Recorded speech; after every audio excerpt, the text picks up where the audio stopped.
মহিলা চা শ্রমিকের রহস্য মৃত্যুর ঘটনা আর সেই ঘটনায় একজনকে গ্রেফতার করেছে পুলিশ। চোপড়ার চা বাগানে মহিলা চা শ্রমিকের রহস্য মৃত্যুর ঘটনা, এই বিষয় নিয়ে আরো বিস্তারিত আমাদের জানাবেন প্রতিনিধি সুদীপ চক্রবর্তী আমাদের সঙ্গে রয়েছেন। সুদীপ, যার মৃত্যু হয়েছে তার পরিচয় সম্পর্কে, কিভাবে মৃত্যু হলো এবং যাকে গ্রেফতার করা হয়েছে তার পরিচয় সম্পর্কে বা কি জানা যাচ্ছে পুলিশ সূত্রে? দেখো, তোমাকে বলি যে এটা কিন্তু শুক্রবার সন্ধ্যেবেলায় ওই চা শ্রমিক বছর 40-এর ওই মহিলা তার এক নিকট আত্মীয়ের সঙ্গে তিনি বেরিয়েছিলেন, কিন্তু সেদিন রাতে তিনি বাড়ি না ফেরা তার বাড়ির লোক আশপাশ এলাকায় এবং আত্মীয় স্বজনের বাড়িতে খোঁজ খবর করেও তার পায়নি, খবর পায়নি। কিন্তু শনিবার সকালে চা বাগানের মাতৃ টি স্টেট চোপড়ার মাঝিয়াদি গ্রাম পঞ্চায়েত এলাকায় ওই চা বাগানটি রয়েছে, সেই বাগানে তার গলায় ফাঁস লাগানো এবং হাত বাঁধা অবস্থায় তার দেহ উদ্ধার হয়। স্থানীয় চা শ্রমিকরাই কিন্তু তাকে দেখতে পান এবং পুলিশের খবর দেয়। চোপড়া থানার পুলিশ গিয়ে ডেড বডিতে উদ্ধার করে চোপড়া এবং ইসলামপুর জেনারেল হাসপাতাল পাঠিয়েছেন তাকে ময়নাতদন্তের জন্য। পুলিশ সূত্রে যেটা জানা গেছে যে পারিবারিক অশান্তির জেরে এই খুনের ঘটনা ঘটতে পারে। পাশাপাশি তারা যেই আত্মীয়ের সঙ্গে সেই মহিলার শুক্রবার সন্ধ্যায় বাড়ি থেকে বেরিয়েছিলেন তার বিরুদ্ধে কিন্তু অভিযোগ দায়ের করেছে মৃতের পরিবার এবং তার ভিত্তিতে কিন্তু তাকে গ্রেপ্তার করা হয়েছে এবং তাকে আদালতেও পাঠানো হয়েছে। মাধুরী, বাগান বললো ওলা যে এরকম কাপড় টাপড় ছিল না, এরকম বললো বাঁধা জোড়া ছিল, এরকম বললো বাড়ি মুনিয়া বাড়াবাড়া পোস্টমর্টম রিপোর্টে কিরকম বলে।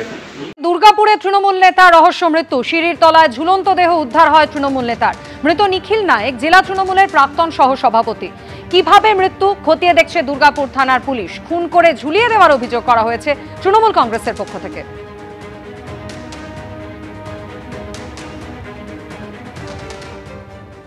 আমাদের দৃঢ় ধারণা যে নিখিলদাকে মার্ডার করা হয়েছে।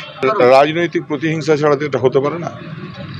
এই এলাকায় তৃণমূলের দীর্ঘদিনের প্রভাব, এই প্রভাব কাটাতে পারছিল না এবং আমাদের সন্দেহ যে রাজনৈতিক কারণে নিখিলদাকে মার্ডার করা হয়েছে, পরিকল্পিতভাবে এটা করা হয়েছে। আমরা এর তদন্ত চাই, এর দোষীদের গ্রেপ্তার চাই, অবিলম্বে আমরা দোষীদের গ্রেপ্তার চাই। পরিবারের লোক কি সিবিআই তদন্তের দাবি জানাচ্ছে? কারণ এখন তো যত তৃণমূল কংগ্রেসের নেতা মারা যান তাদের পরিবারের মানুষজন পুলিশ বা সিআইডির কথা বলেন না, তারা বলেন যে আমাদের সিবিআই তদন্ত চাই। তো তৃণমূলকে রাজ্যব্যাপী খুন করছে, এই বিষয়টি আমার জানা নেই। রহস্যজনক যদি হয় তাহলে জানবেন ওর মধ্যে তৃণমূল আছে। আর এই মুহূর্তে সরাসরি আপনাদের নিয়ে যাব শ্রীভূমি স্পোর্টিং ক্লাবের পুজো মণ্ডপে। ছবি দেখাবো আপনাদের। আজ মহালয়া, পিতৃপক্ষের অবসান, দেবী পক্ষের সূচনা এবং দিকে দিকে মণ্ডপগুলি সেজে উঠছে।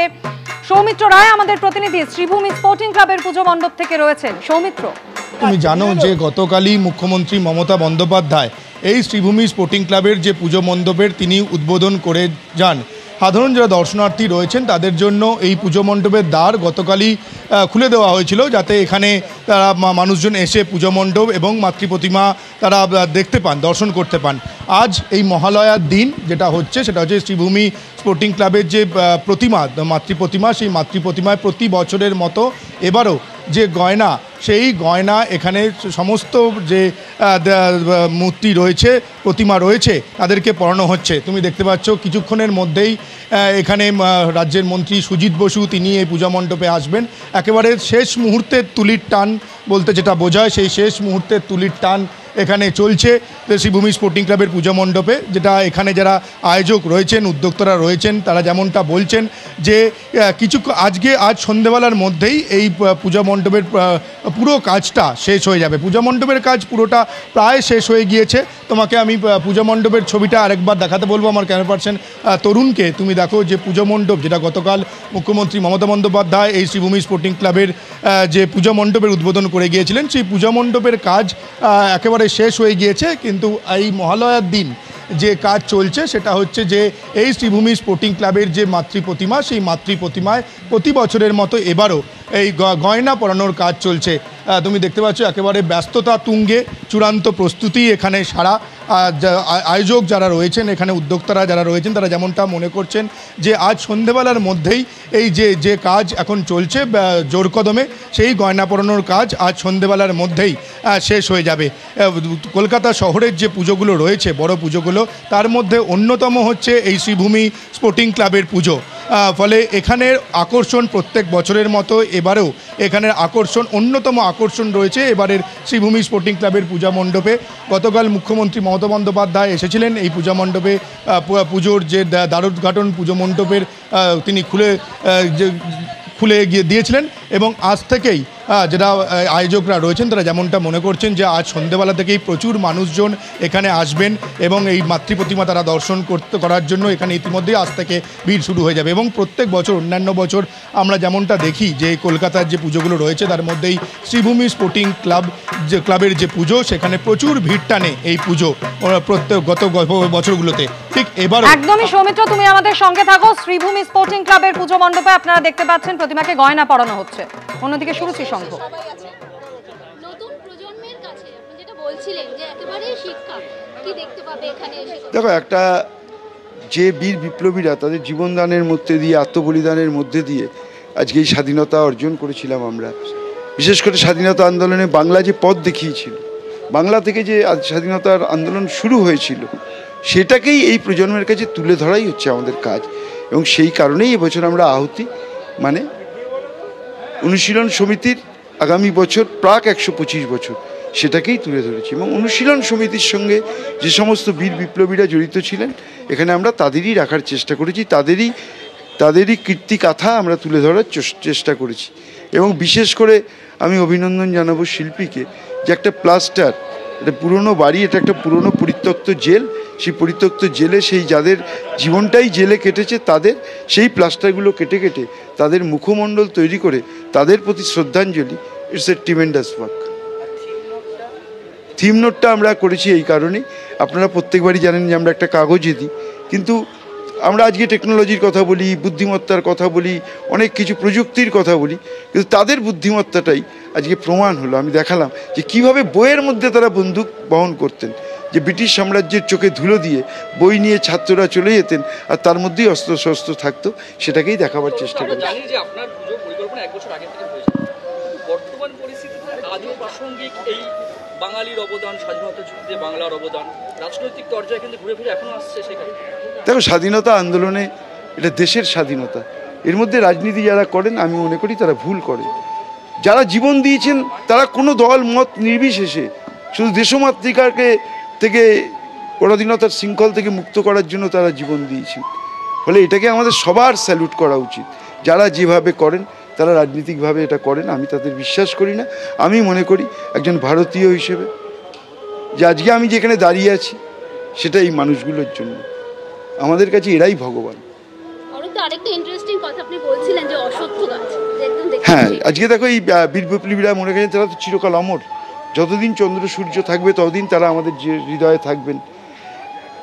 তারা যে আজকে জীবিত আমাদের হৃদয়ে মানুষের কাছে, এই অশ্বত্থ গাছটাই তার প্রমাণ দিচ্ছে যে তারা আজকেও জীবিত আমাদের। সুরুচি সংঘ 72তম বছরে এবার তাদের থিম আহুতি। মহালয়ার দিন সুরুচি সংঘের থিম সং এরও উদ্বোধন। অর্ণব মুখোপাধ্যায় আমাদের প্রতিনিধির সঙ্গে রয়েছেন। অর্ণব,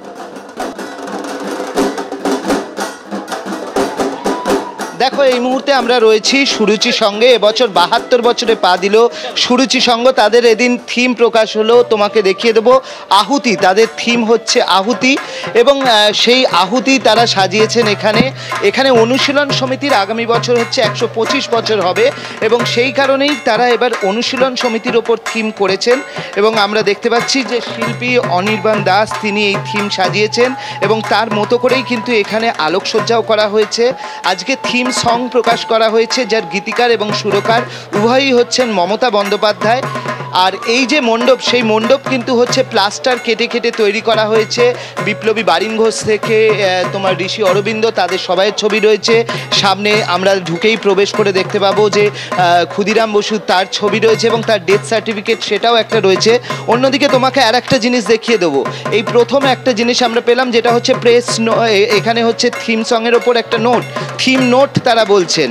এবং এই থিম নোটটা তৈরি করা হয়েছে, বিপ্লবীরা এরকম বই, সেই বইয়ের ভেতরে কিন্তু তারা তাদের যে আগ্নেয়াস্ত্র, সেই আগ্নেয়াস্ত্র তারা রাখতেন।